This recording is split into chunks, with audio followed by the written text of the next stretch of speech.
Hi everyone, this is the beginning of a 4-part series of podcast episodes brought to you by Sociedad Latina's health education program.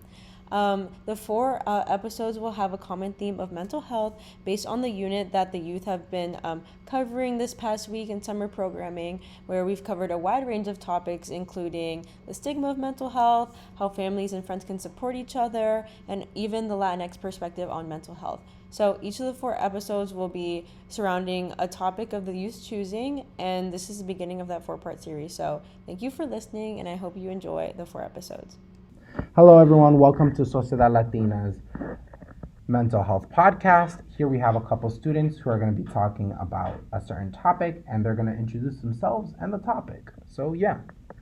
Hi, I'm Destiny. Hello everybody, I'm Biani. I'm Xavier. I'm Daniel. I'm Ashanti. And today's topic we'll be talking about is how can family and friends support someone struggling?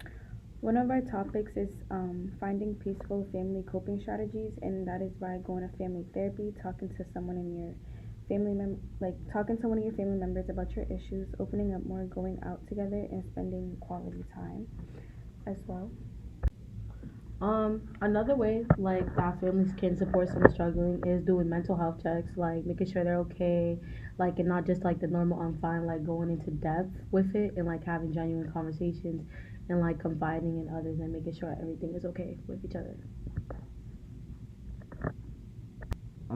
Yeah, I agree with what you had to say. I do think that families should try to make their loved ones feel more comfortable with them, so that if they were struggling with something, they would be able to open up.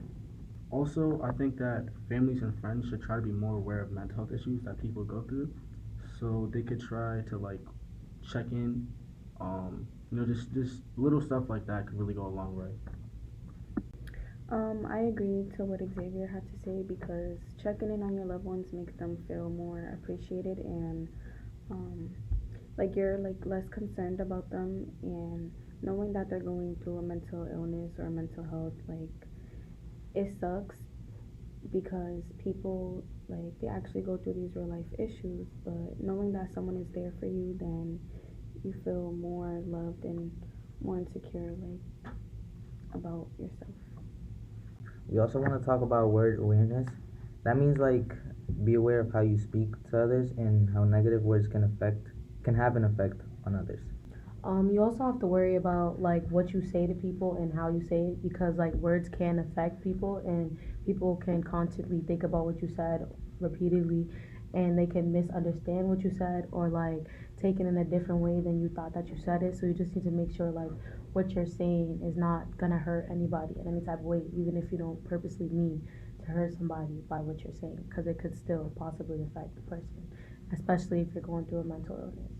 Another way to help people with their mental health is by going on walks with your friends, or staying outside for a little bit, just to be outside, because sometimes being inside all the time could cause you depression. So it's good to be outside for a little bit to get a little bit of fresh air. To add on to what Ashanti was saying, also making sure that you're being productive and able to do different activities instead of being in the house 24/7. It's important to get some fresh air and being able to see the sun at least for a couple minutes, and making sure you're finding different ways to cope with your mental health. These students have amazing ideas about mental health. Before we close out, they're going to be talking about one more thing. The last thing families can do to support someone struggling is help them identify toxic traits, and help them understand what's okay and what's not okay, because that could be causing problems with you, and you could be thinking about stuff and think certain things are okay and it's really not okay, and it's a toxic trait, and that people are doing to you. So you have conversations with someone and let them know if you think something is not right, and they can help you understand if it's wrong or right. And that's the last bit of our episode on how families and friends can support someone struggling with mental health. Thank you for listening, and thank you to the youth who participated in this episode.